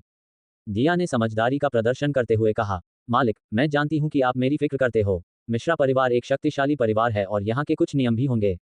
युद्ध कला किसी भी बाहरी व्यक्ति को नहीं दी जा सकती, इसलिए आप मेरी इतनी फिक्र ना करें। मुझे योद्धा नहीं बनना, मेरे लिए तो इतना ही काफी है कि मैं हमेशा आपके और बड़ी मालकिन के साथ रह सकूं। आकर्ष ने दिया की समझदारी को मन ही मन सराहा और फिर बोला, दिया, अगर मैं तुम्हें कोई युद्ध कला देना चाहूंगा तो वो मेरी खुद की युद्ध कला होगी, ना कि मिश्रा परिवार की। अभी के लिए तुम जाओ, मैं आज शाम को तुम्हारे कमरे में आऊंगा। दिया, क्या हुआ, तुम्हारा चेहरा एकदम से इतना लाल क्यों हो गया है? आकर्ष ने हल्का सा मुस्कुराते हुए पूछा। दिया ने कोई जवाब नहीं दिया और भागकर कमरे से बाहर चली गई। आकर्ष इस समय पानी के कुंड में बैठकर सर्प शक्ति का अभ्यास कर रहा था। उसकी ऊर्जा के कारण कुंड का पानी उसके चारों ओर घूम रहा था, मानो कोई पानी का बवंडर हो। कुंड के इस पानी में आकर्ष ने सप्त शारीरिक दिव्य जल भी मिलाया था, इसलिए जैसे जैसे वो पानी उसके शरीर में समा रहा था, उसकी ताकत भी लगातार बढ़ रही थी। उसके शरीर में मौजूद मांसपेशियां हर गुजरते समय के साथ मजबूत हो रही थी। जब कुंड में मौजूद सारा दिव्य जल आकर्ष के शरीर में समा गया, तब आकर्ष ने अपनी आंखें खोली। लगता है दूसरे स्तर में प्रवेश करना इतना भी आसान नहीं है जितना मैंने सोचा था। इतना कहकर आकर्ष ने अपने शरीर की जांच की। उसका शरीर पहले से ज्यादा मजबूत हो गया था, मानो पत्थर का बना हो। वो अपने शरीर में मौजूद शक्ति को महसूस कर पा रहा था। अगर मैंने जल्दी से शारीरिक मंडल के तीसरे स्तर में प्रवेश नहीं किया तो मैं अभिजीत से हार जाऊंगा। उसे हराने के लिए मुझे कम से कम तीसरे स्तर में तो प्रवेश करना ही पड़ेगा, वरना मैं शिलालेख तकनीक से बनी इस अंगूठी के होते हुए भी अभिजीत से हार जाऊंगा। अभिजीत शारीरिक मंडल के चौथे स्तर का योद्धा था, इस कारण वो आकर्ष से कई गुना ज्यादा ताकतवर था। इसके अलावा चौथे स्तर में प्रवेश करने के कारण उसका शरीर भी काफी मजबूत था, यानी अगर वो अपने कमजोर शरीर के साथ उस पर छुपकर वार भी करता है तो भी वो उसे नहीं हरा सकता। अब आकर्ष के पास केवल एक ही रास्ता था जिससे वो अभिजीत को हरा सकता था, और वो रास्ता था अपने आप को अभिजीत के जितना मजबूत बनाना। अगर आकर्ष इस महीने के अंत तक तीसरे स्तर में प्रवेश नहीं करता है तो चाहे अभिजीत उसके सामने पंचिंग बैग की तरह ही क्यों ना खड़ा हो, वो फिर भी उसे हरा नहीं सकेगा। ये बिल्कुल ऐसा ही था जैसे एक बच्चे से एक आदमी का मुकाबला करवाया जाए। बच्चा कितनी ही कोशिश क्यों ना कर ले, वो एक आदमी को नहीं हरा सकता। यदि एक आदमी अपने दुश्मन के कवच को भेद कर उसे घायल नहीं कर सकता तो उसकी ताकत का क्या फायदा? अरे नहीं, मुझे दिया से मिलने भी जाना था। आकर्ष को अचानक से याद आया कि उसे दिया से मिलने भी जाना था। इसलिए वो जल्दी से अपने कमरे से बाहर निकला और दिया के कमरे की ओर जाने लगा। वो सोचने लगा कि वो दिया को कौन सी युद्ध कला सिखाए, क्योंकि उसके पास कोई सामान्य युद्ध कला नहीं थी। उसके पास मौजूद सारी युद्ध कलाएं लक्ष्य की थी, जिन्हें केवल अनंत मंडल के योद्धा सीख सकते थे। उसके पास ऐसी युद्ध कलाएं बहुत कम थी जिनका अभ्यास शुरुआती स्तर के योद्धा कर सकते थे। ऐसा नहीं था कि आकर्ष दिया को अनंत मंडल की युद्ध कला सिखाना नहीं चाहता था, पर वो चाहकर भी ऐसा नहीं कर सकता था, क्योंकि अनंत मंडल की युद्ध कला बहुत ही ज्यादा शक्तिशाली और रहस्यमयी थी। उनका अभ्यास करना तो दूर, उन्हें समझना भी बेहद मुश्किल था। शायद ये तकनीक दिया के लिए सही रहेगी, पर इसका नाम बहुत ही ज्यादा कठिन है। क्यों ना मैं खुद ही इसको एक नया नाम दे दूं। ठीक है, अब से मैं इस कला को बर्फीली तलवार कहूंगा, आकर्ष ने अपने आप से ही कहा। बर्फीली तलवार का वास्तविक नाम शीतखग था, पर क्योंकि आकर्ष इस दुनिया में अपनी पहचान सभी से छुपाना चाहता था, इसलिए उसने इस युद्ध कला का नाम बदल दिया। बर्फीली तलवार नामक ये युद्ध कला लक्ष्य को अपने पहले जीवन के दौरान एक अनंत मंडल के योद्धा से मिली थी। इसके अलावा वो योद्धा भी एक महिला थी, इस कारण आकर्ष को ये युद्ध कला दिया के लिए बिल्कुल सही लगी। चाहे धरती की बात हो या इस दुनिया की, जिसमें आकर्ष अभी था, महिलाएं पुरुषों की तुलना में कमजोर थी। यह एक ऐसा तथ्य है जिसे कोई भी नकार नहीं सकता। इसके अलावा अगर सोमाली महाद्वीप में कोई महिला ताकतवर बनना चाहती और अपने आप को साबित करना चाहती, तो उसे पुरुषों की तुलना में अधिक मेहनत करनी पड़ती थी। इस कारण आकर्ष उस महिला के बारे में जानने को बहुत उत्सुक था, जिसने लक्ष्य के पहले जीवन के दौरान अपने आप को इतना शक्तिशाली बनाया था कि ना सिर्फ उसने अनंत मंडल में प्रवेश किया, बल्कि बर्फीली तलवार जैसी ताकतवर युद्ध कला का भी निर्माण किया। अच्छा हुआ मेरे पास लक्ष्य की यादें हैं, वरना मेरा क्या होता। और जहां तक बात है दिया की, तो उसके लिए बर्फीली तलवार ही सही है। यही सब सोचते हुए वो दिया के कमरे के बाहर पहुंच गया। उसने हल्के से दरवाजा खटखटाया। थोड़ी देर बाद दरवाजा खुला और एक लड़की की आवाज आकर्ष को सुनाई दी। मालिक, आप यहाँ। दिया ने जब आकर्ष को अपने सामने देखा तो उसका चेहरा लाल होने लगा। वो आकर्ष से अपनी नजरें छुपाने लगी। आकर्ष ने दिया से कुछ नहीं कहा। उसने चुपचाप कमरे में प्रवेश किया और दरवाजा अंदर से बंद कर दिया। दिया, मैंने सोच लिया है कि मैं तुम्हें कौन सी युद्ध कला दूंगा, पर पहले तुम्हें शारीरिक मंडल के बारे में जानना होगा। इसके अलावा जो युद्ध कला मैं तुम्हें दूंगा, तुम्हें उसे भी अच्छे से समझना होगा और उसका अभ्यास करना होगा। आकर्ष ने हल्का मुस्कुराते हुए दिया से कहा, जो अभी भी उससे अपनी नजरें छुपा रही थी। वैसे इसमें दिया की भी कोई गलती नहीं थी। आकर्ष ने दिया से जो शब्द कहे थे, उनका दिया ने अलग ही मतलब निकाल लिया था। अब आकर्ष की बात सुनकर दिया ने हल्के से अपना सिर सहमति में हिलाया। अब जाकर उसे समझ आया कि आकर्ष ने पहले उससे जो कहा था उसका असल मतलब क्या था। दिया वास्तव में एक बुद्धिमान लड़की थी। अब आकर्ष ने दिया को बर्फीली तलवार के बारे में बताना शुरू किया। दिया के लिए ये युद्ध कला बिल्कुल नहीं थी, इस कारण उसे युद्ध कला समझने और अभ्यास करने में समस्या आने लगी। असल में आकर्ष ने युद्ध कला का नाम जरूर बदल दिया था, पर जिस प्राचीन भाषा में ये युद्ध कला आकर्ष को याद थी, उसे सिर्फ वही समझ सकता था। मालिक, मैंने इस युद्ध कला को याद जरूर कर लिया है, पर इसका अभ्यास कैसे करना है उसके बारे में मुझे कोई भी जानकारी नहीं है। क्या आप मुझे बता सकते हैं कि इस युद्ध कला में बताए चक्र हमारे शरीर में कहाँ पर स्थित है? दिया ने आकर्ष की ओर उत्सुकता से देखते हुए पूछा। आकर्ष ने हल्का मुस्कुराते हुए कहा, माफ करना, मैं जल्दबाजी में तुम्हें चक्रों के बारे में बताना तो भूल ही गया। इस बात पे दिया चौंक कर हंस दी और अपना चेहरा छुपाते हुए आकर्ष से बोली, मालिक, आप मुझसे माफी क्यों मांग रहे हैं? वैसे वो सच में एक योद्धा बनना चाहती थी ताकि हमेशा आकर्ष के साथ रह सके और उसकी मदद कर सके। उसके लिए आकर्ष ही उसका सब कुछ था, क्योंकि अगर वो नहीं होता तो शायद इस समय वो भी जिंदा नहीं होती। कुछ सोचने के बाद आकर्ष ने दिया को अपने सामने बैठने को कहा। अब उसने दिया के पेट की ओर इशारा करते हुए पहले चक्र के बारे में बताना शुरू किया। वास्तव में ये चक्र कोई शारीरिक संरचना नहीं थे। ये कुछ ऐसे विशेष बिंदु थे जो सिर्फ योद्धा बनने वाले लोगों के शरीर पर मौजूद होते थे। जैसे एक सामान्य व्यक्ति के शरीर में एक्यूपंक्चर पॉइंट्स होते हैं, और इन बिंदुओं को चक्र इसलिए कहा जाता है क्योंकि इनसे जो ऊर्जा बनती है वो पूरे शरीर में प्रवाहित होती है, जिससे योद्धा एक के बाद एक मंडल में प्रवेश करके ताकतवर बनता जाता है। अब आकर्ष ने दिया की नाभि की ओर इशारा करते हुए दूसरे चक्र के बारे में बताना शुरू किया। जहां एक तरफ आकर्ष दिया को चक्रों के बारे में बता रहा था, वहीं दूसरी तरफ दिया के मन में कुछ और ही चल रहा था। इस समय तक उसका चेहरा पूरी तरह से लाल हो चुका था। आकर्ष उसके बहुत करीब बैठा था और क्योंकि वो मन ही मन आकर्ष को पसंद करती थी, इस कारण वो अपना ध्यान एक जगह केंद्रित नहीं कर पा रही थी। आकर्ष को पहले तो समझ नहीं आया कि दिया को क्या हुआ है, पर जैसे ही उसे एहसास हुआ तो वो दिया से थोड़ा दूर हो गया और पूछा, दिया, क्या अब तुम्हें युद्ध कला याद हो गई है? क्या तुम इसका अभ्यास कर सकती हो? हाँ, मैं अब इसका अभ्यास कर सकती हूँ। दिया का चेहरा सेब की तरह लाल हो गया था। उसकी आवाज कांप रही थी क्योंकि वह बहुत शर्म महसूस कर रही थी। आकर्ष ने बिना किसी देरी के बाकी चक्रों के बारे में बताना शुरू किया। जैसे जैसे आकर्ष का हाथ चक्रों के बारे में बताते हुए दिया के नाभि से होकर ऊपर की ओर जा रहा था, वैसे वैसे दिया और भी ज्यादा शर्म से लाल हो रही थी। हालांकि दिया की उम्र मात्र 15 वर्ष ही थी, पर सोमाली महाद्वीप में इसे विवाह योग्य उम्र माना जाता था। आकर्ष अपने पहले जीवन में बहुत सी महिलाओं से मिला था, पर दिया की बात कुछ अलग थी। वैसे इस दुनिया में 15 वर्ष शादी की उम्र थी, लेकिन आकर्ष एक कमांडो था और उसकी दुनिया में यह उम्र शादी लायक नहीं थी।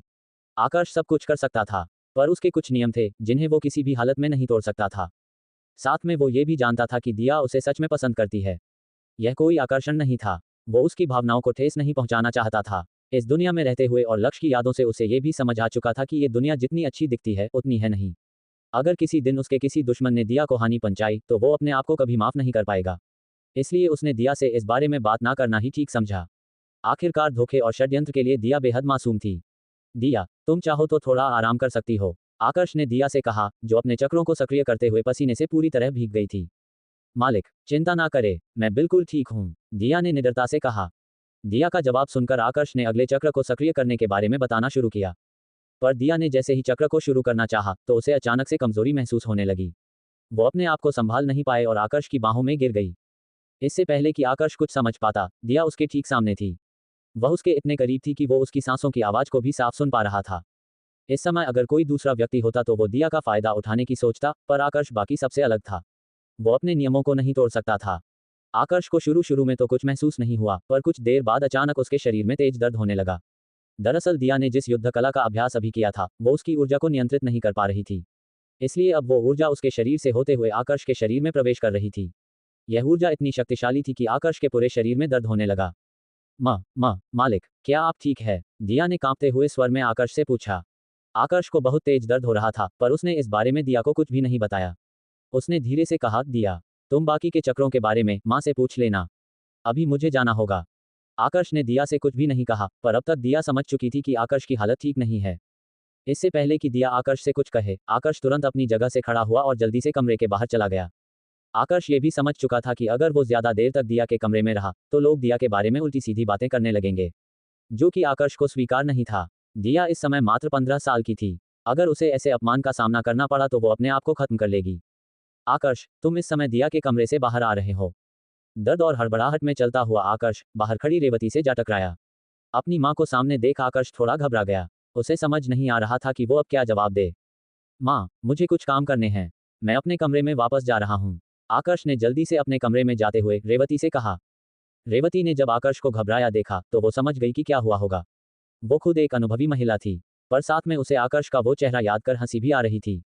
कुछ देर बाद रेवती ने दिया के कमरे में प्रवेश किया, जिसका दरवाजा अभी भी खुला था।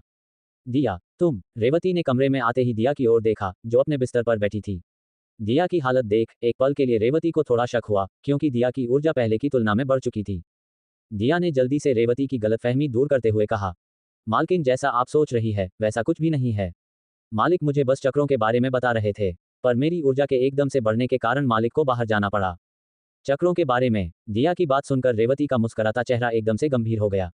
जहां तक उसे याद था, आकर्ष ने कभी भी चक्रों का अध्ययन नहीं किया था। फिर उसे चक्रों के बारे में जानकारी कैसे मिली?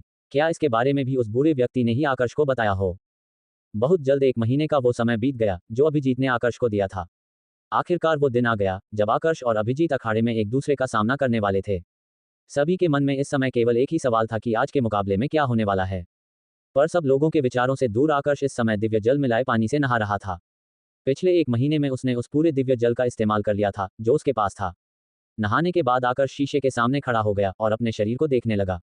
उसका शरीर पहले की तुलना में काफी मजबूत हो गया था। वो अपने शरीर में दौड़ रही ऊर्जा को महसूस कर पा रहा था। अपने शरीर में आए इन बदलावों को देखने के बाद आकर्ष पूरी तरह से संतुष्ट हो गया। आखिरकार 1 महीने के कड़े अभ्यास के बाद उसका शरीर अभिजीत का सामना करने लायक बन गया था। नहाने के बाद आकर्ष ने काले रंग के कपड़े पहने जो उसके नए रूप को और भी ज्यादा आकर्षक बना रहे थे। वो अब पहले के जैसे कमजोर नहीं दिख रहा था। आकर्ष अपने ख्यालों में खोया हुआ था, तभी उसे एक आवाज सुनाई दी। मालिक, क्या आप तैयार हो चुके हैं? यह आवाज दिया की थी, जो उसे मुकाबले के बारे में याद दिलाने आई थी। असल में आकर्ष पिछले 1 महीने से अपने कमरे में ही अभ्यास कर रहा था, इसलिए दिया उसे बुलाने आई थी। दिया की आवाज सुनकर आकर्ष अपने ख्यालों से बाहर आया। उसने अपना जरूरी सामान लिया और कमरे का दरवाजा खोला। कमरे के बाहर दिया खड़ी थी, जिसने आकर्ष को देखते ही अपनी नजरें नीचे कर ली। आकर्ष को देखने के बाद उसे बार बार वही दृश्य याद आ रहा था जब आकर्ष उसे चक्र सक्रिय करना सिखा रहा था।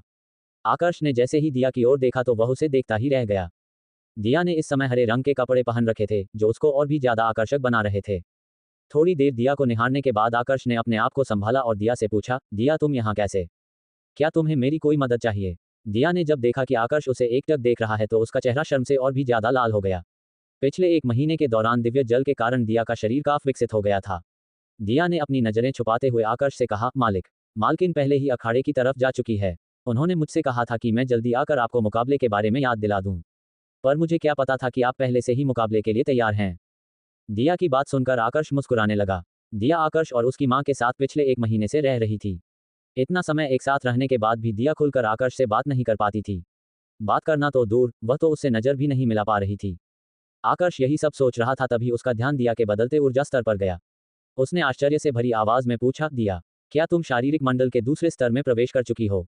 इसके लिए मैं आपकी आभारी हूं मालिक। अगर आपने अपना बनाया हुआ दिव्य जल मुझे नहीं दिया होता तो दूसरे स्तर की बात तो दूर, मैं शायद अभी तक योद्धा भी नहीं बन पाती। दिया ने अपना आभार प्रकट करते हुए आकर्ष से कहा तो आकर्ष हल्का सा मुस्कुराते हुए बोला, मैं तुम्हारे लिए बहुत खुश हूं कि तुम दूसरे स्तर में प्रवेश कर चुकी हो। पर सिर्फ दिव्य जल से दूसरे स्तर में प्रवेश करना इतना भी आसान नहीं है। तुमने खुद भी मेहनत की है, इसलिए तुम इस मुकाम पर पहुंची हो। लगता है मेरी बर्फीली तलवार की तकनीक तुम्हारे लिए ज्यादा उचित है। अब क्योंकि तुम योद्धा बन चुकी हो तो इस तकनीक को इस्तेमाल करने के लिए तुम्हें एक तलवार की जरूरत भी होगी। बाद में तुम मेरे साथ बाजार चलना ताकि मैं तुम्हारे लिए एक तलवार खरीद सकूं। दिया ने थोड़ा सा उदास होते हुए आकर्ष से पूछा, मालिक, आपने कहा था कि बर्फीली तलवार तकनीक मेरे लिए सबसे ज्यादा उचित है। क्या इसका मतलब यह है कि मैं कोई दूसरी तलवार तकनीक नहीं सीख सकती? नहीं, ऐसा नहीं है। अगर तुम चाहो तो मैं तुम्हें दूसरी तकनीक भी सिखा सकता हूँ। क्या तुम सीखना चाहती हो? हाँ बिल्कुल, दिया ने बिना किसी देरी के तुरंत जवाब दिया। उसे डर था कि कहीं आकर्ष अपनी बात से पलट ना जाए। ठीक है, तो आज मुकाबले से लौटने के बाद मैं तुम्हें दूसरी युद्ध कलाएं सिखाऊंगा। इतना कहकर आकर्ष ने दिया का हाथ पकड़ा और अखाड़े की ओर चल दिया। आकर्ष ने जैसे ही दिया का हाथ पकड़ा तो दिया का उदास चेहरा खिल उठा। मिश्रा परिवार के सभी सदस्य जिन्होंने आकर्ष और दिया को एक साथ देखा, वे उनसे ईर्ष्या करने से खुद को रोक नहीं पाए। दिया इस समय 15 साल की जरूरत थी, पर दिव्य जल के कारण उसका शरीर कुछ इस प्रकार से विकसित हुआ था कि जैसे वह 20 साल की हो। लड़के तो लड़के, यहाँ तक कि लड़कियां भी दिया की सुंदरता से आकर्षित होने से खुद को रोक नहीं पा रही थी। मिश्रा परिवार का युद्ध गृह इस समय लोगों से भरा हुआ था। क्योंकि अभिजीत पूरे परिवार का एक प्रतिभाशाली शिष्य था, इस कारण परिवार के बड़े बुजुर्गों ने उसका और आकर्ष का मुकाबला एक विशेष अखाड़े में करवाने का सोचा। यह अखाड़ा हरे रंग के चकमक पत्थरों से बना हुआ था, जिसमें सिर्फ विशेष स्थिति में ही मुकाबला करवाया जाता था। अब क्योंकि दोनों प्रतिद्वंदी परिवार के एल्डर्स के बेटे थे, इस कारण दोनों का मुकाबला इस अखाड़े में आयोजित किया गया था। मैंने कभी नहीं सोचा था कि परिवार के 2 छोटे शिष्यों के मुकाबले को देखने के लिए सभी एल्डर्स आज यहाँ इकट्ठा होंगे। सही कहा, सिर्फ एल्डर्स ही नहीं बल्कि परिवार के वह सभी लोग जो व्यापार के लिए दूसरे शहर गए हुए थे, आज ये मुकाबला देखने के लिए वापस सांची कस्बे में आए हैं। इतने लोग तो तब भी इकट्ठे नहीं होते जब परिवार में किसी की शादी हो। जहां तक मुझे लगता है, ये सब लोग इसलिए आए हैं क्योंकि 7वें एल्डर ने कुल प्रमुख और पहले एल्डर को इस मुकाबले को देखने के लिए आमंत्रित किया था। अगर यह सब लोग नहीं आते तो ये कुल प्रमुख का अपमान होता। अखाड़े के चारों तरफ सभी दर्शकों के बैठने का इंतजाम किया हुआ था। कुछ लोगों ने तो ऐसे स्थान को चुन लिया था जहां से मुकाबले को अच्छी तरह से देखा जा सके। ये सभी लोग परिवार के वह सभी बड़े लोग थे जिन्होंने व्यापार और युद्ध कलाओं से परिवार को जोड़े रखा था। इन सभी के बीच में मिश्रा परिवार के कुल प्रमुख वर्धन सिंह भी मौजूद थे। वर्धन सिंह के पास कुछ चुनिंदा स्थानों को छोड़कर बाकी सभी स्थानों पर मिश्रा परिवार के एल्डर्स और शिष्य बैठे हुए थे। सभी एल्डर्स के बीच रेवती भी मौजूद थी। क्योंकि वह 9वीं एल्डर थी, इसलिए उसका स्थान किनारे पर था। रेवती का चेहरा इस समय भावहीन था, जैसे उसे आज के इस मुकाबले से कोई फर्क नहीं पड़ रहा हो। रेवती, तुमने अपने आप को अच्छे से संभाल रखा है। मुझे नहीं पता था कि तुम खुद पर इतना नियंत्रण रख सकती हो। 7वें एल्डर अमन ने एक कुटिल मुस्कान के साथ रेवती से कहा। उसे देखकर ऐसा लग रहा था जैसे उसे पहले से पता हो कि आज के मुकाबले का परिणाम क्या होने वाला है। रेवती ने अमन की बात का कोई भी जवाब नहीं दिया। उसने अमन को ऐसे नजरअंदाज किया जैसे वह वहां पर है ही नहीं। बस, मैं भी देखता हूं तुम कब तक मुझे नजरअंदाज कर पाती हो। जल्दी तुम्हारा ये घमंड टूट जाएगा जब मेरा बेटा अभिजीत तुम्हारे बेटे आकर्ष को सभी के सामने हराएगा। अमन ने गुस्सा होते हुए अपने आप से कहा। उसे अभिजीत पर पूरा भरोसा था कि उसका बेटा आकर्ष को आज जरूर मारेगा। अगर आज आकर्ष बच भी जाए तो भी वह ऐसी हालत में होगा कि जिंदगी भर बिस्तर से उठ नहीं पाएगा। प्रणाम वरिष्ठ, प्रणाम वरिष्ठ। सभी दर्शकों के बीच से एक बुजुर्ग व्यक्ति बाहर निकला और कुल प्रमुख वर्धन सिंह की ओर जाने लगा। ये बुजुर्ग व्यक्ति कोई और नहीं बल्कि मिश्रा परिवार का पहला एल्डर अमर सिंह था। इस दुनिया में परिवार के पहले एल्डर को सम्मान देने के लिए उनके नाम और पद के स्थान पर वरिष्ठ कहा जाता था। अमर सिंह मिश्रा परिवार का न सिर्फ सबसे ताकतवर योद्धा था, बल्कि वह पूरे मिश्रा परिवार का एकमात्र 9वें स्तर का वैद्य था। सोमाली महाद्वीप में उन्हीं लोगों को वैद्य माना जाता था जो वैद्य के 9वें स्तर में प्रवेश कर चुके हो। वैद्य बनना बहुत मुश्किल काम था। कहा जाता है कि 1000 चक्र मध्य मंडल के योद्धाओं में से केवल एक योद्धा ही वैद्य बन पाता है। क्योंकि वैद्य बनने के लिए किसी भी योद्धा को युद्ध कलाओं के साथ साथ जड़ी बूटियों और रसायनों का ज्ञान भी प्राप्त करना होता था, जिसका मतलब था कि वह योद्धा युद्ध कला का अच्छे से अभ्यास नहीं कर पाता था और बिना अभ्यास के उसके शरीर में मौजूद ऊर्जा अगले मंडल में प्रवेश नहीं कर सकती थी। सांची कस्बे के तीनों शक्तिशाली परिवारों के पास एक 9वें स्तर का वैद्य मौजूद था, पर केवल मिश्रा परिवार ही एक ऐसा परिवार था जिनके खुद के परिवार का सदस्य वैद्य था। बाकी दोनों परिवारों के पास जो वैद्य थे उन्हें पैसों के बदले बुलाया गया था। यानी वह दोनों वैद्य अपनी इच्छा से जब चाहे उन दोनों परिवारों को छोड़कर जा सकते थे। अमर सिंह धीरे धीरे चलते हुए वर्धन सिंह के पास वाले स्थान पर बैठ गए और अखाड़े की ओर देखने लगे। अभिजीत, अब वरिष्ठ भी आ चुके हैं तो तुम जल्दी से अखाड़े में प्रवेश करो और मुकाबला शुरू करो, अमन ने एक तेज आवाज में अभिजीत से कहा। अपने पिता का आदेश मिलते ही अभिजीत अखाड़े की ओर जाने लगा। वरिष्ठ भी आ चुके हैं और अभिजीत भी अखाड़े में प्रवेश कर चुका है, फिर यह आकर्ष कहाँ रह गया? वह अभी तक क्यों नहीं आया? यह आकर्ष अपने आप को समझता क्या है? वह हम सबके साथ वरिष्ठ को भी इंतजार करवा रहा है। कहीं ऐसा तो नहीं कि आकर्ष अभिजीत से मुकाबला करने से डर रहा है और कहीं जाकर छुप गया है? एक एक करके मिश्रा परिवार के सभी सदस्य आकर्ष के बारे में बातें करने लगे। रेवती, अब तो वरिष्ठ भी आ चुके हैं, तुम्हारा बेटा आकर्ष कहाँ रह गया? कहीं ऐसा तो नहीं कि वह अभिजीत का सामना करने से डर रहा है? अमन ने जानबूझकर तेज आवाज में रेवती से कहा ताकि उसकी आवाज सभी को सुनाई दे सके। तुम इसकी चिंता मत करो अमन, जब मेरे बेटे ने तुम्हारे बेटे की चुनौती स्वीकार की है तो वह उसका सामना करने भी जरूर आएगा, रेवती ने हल्का गुस्सा करते हुए अमन से कहा। रेवती, मुझे लगता है कि हमें ये मुकाबला करवाने की कोई भी जरूरत नहीं है। तुम्हारे बेटे की जगह तुम्हें अखाड़े में प्रवेश करना चाहिए, इस तरह कम से कम तुम अपने बेटे को चोट लगने से तो बचा पाओगी। परिवार के छठे एल्डर आशुतोष, जिसके चेहरे पर एक बड़े से घाव का निशान था, अमन का पक्ष लेते हुए रेवती से कहने लगा। आशुतोष, तुम्हारी बातों से लग रहा है कि तुम्हें अभिजीत के जीतने पर पूरा भरोसा है। पांचवें एल्डर सोमदत्त ने रेवती का पक्ष लेते हुए आशुतोष से पूछा। इसमें भरोसे की क्या जरूरत? ये तो सभी जानते हैं कि अभिजीत आकर्ष से कितना ताकतवर है, पर शायद तुम्हारी आंखों में सच्चाई देखने की काबिलियत नहीं है, आशुतोष ने सोमदत्त का मजाक उड़ाते हुए कहा। आशुतोष, अगर ऐसा है तो तुम मेरे साथ एक शर्त क्यों नहीं लगाते? अगर अभिजीत जीता तो मैं तुम्हें 500 चांदी के सिक्के दूंगा, और अगर आकर्ष जीता तो तुम मुझे 500 चांदी के सिक्के देना। क्या कहते हो? सोमदत्त की बातें सुनकर सभी एल्डर्स और शिष्य आश्चर्य से उसकी ओर देखने लगे, क्योंकि मिश्रा परिवार में एल्डर्स को हर महीने उनके खर्चे के लिए केवल 20 चांदी के सिक्के मिलते थे। यानी जिन 500 चांदी के सिक्कों की शर्त सोमदत्त इस समय लगा रहा था, उन्हें इकट्ठा करने में उसे कई वर्षों का समय लगा होगा। मिश्रा परिवार के कुलप्रमुख वर्धन सिंह और वरिष्ठ अमर सिंह भी हैरानी के साथ सोमदत्त को देखने लगे। सोमदत्त की बातों से यह स्पष्ट था कि उसे आकर्ष के जीतने पर पूरा भरोसा था, मगर सोचने वाली बात यह थी कि सोमदत्त को आकर्ष पर इतना भरोसा क्यों था? क्या आकर्ष का कोई ऐसा रहस्य भी था जिसके बारे में केवल सोमदत्त जानता था? वहीं दूसरी तरफ सोमदत्त की शर्त सुनकर आशुतोष की आंखें लालच से चमक उठी। आशुतोष को वास्तव में जुआ खेलना बहुत पसंद था। सोमदत्त की शर्त सुनकर उसे ऐसा लग रहा था जैसे सोमदत्त उसे चांदी के सिक्के उपहार में दे रहा है। मगर समस्या ये थी कि आशुतोष के पास इस समय 500 चांदी के सिक्के मौजूद नहीं थे। क्या हुआ आशुतोष? क्या तुम्हें हारने से डर लग रहा है? मुझे लगता है तुम्हें भी अपनी माँ से कहना चाहिए कि वह मेरे साथ शर्त लगाए, इससे तुम भी चांदी के सिक्के गंवाने से बच जाओगे, सोमदत्त ने रेवती की बेइज्जती का बदला लेते हुए आशुतोष से कहा। सोमदत्त का कथन सुनकर आशुतोष का चेहरा तुरंत शर्म से लाल हो गया। उसे समझ नहीं आ रहा था कि वह सोमदत्त की बातों का अब क्या जवाब दे। उसने लाचारी से अमन की ओर देखा। आशुतोष चाचा, आप चांदी के सिक्कों की चिंता ना करें, मैं आपको 500 चांदी के सिक्के देता हूँ। इसके अलावा मैं अपनी तरफ से भी 500 चांदी के सिक्कों की शर्त सोमदत्त चाचा के साथ लगाना चाहता हूँ। सोमदत्त चाचा, क्या आप मेरे साथ शर्त लगाना चाहेंगे? अभिजीत ने घमंड से भरी आवाज में कहा। अभिजीत की बात सुनकर सोमदत्त को थोड़ी हैरानी हुई, क्योंकि इतने सालों की बचत के बाद भी वह केवल 800 चांदी के सिक्के बचा पाया था। लेकिन अभिजीत, जो कि परिवार का मात्र एक शिष्य था, तुरंत 1000 चांदी के सिक्के पेश करने को तैयार था। अगर सोमदत्त ये शर्त हार जाता है तो अपने जीवन भर की पूंजी खो देगा। सोमदत्त के लिए फैसला कर पाना बहुत मुश्किल था कि वो क्या करे। एक तरफ भरोसा था तो दूसरी तरफ जीवन भर की पूंजी।